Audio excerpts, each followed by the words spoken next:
গতকাল সরস্বতী পুজোর বিসর্জন ছিল, অর্থাৎ 6 তারিখে বিসর্জন ছিল আমাদের সরস্বতী পুজোয়। সরস্বতী পুজোর বিসর্জনে আমি যেতে পারিনি। তারপর বিসর্জন করে এসেই শুরু হয়ে গেল খাওয়া দাওয়ার পর্ব। মেনুতে ছিল বিরিয়ানি আর মিষ্টি, জমিয়ে খাওয়া দাওয়া করলাম। তারই কিছু দৃশ্য আপনাদের সঙ্গে শেয়ার করলাম। দেখুন বউ আর মেয়ে খাওয়া দাওয়া করছে, আমরা খেতে বসেছি। এবারই চলে আসবে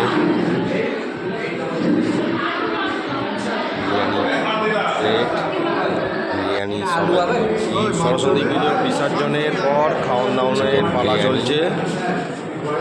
এই আমাদের জগাবাবু, মেজদা, ছোটদা করলাম। ওই ভিডিওটি ভালো লাগবে, লাইক শেয়ার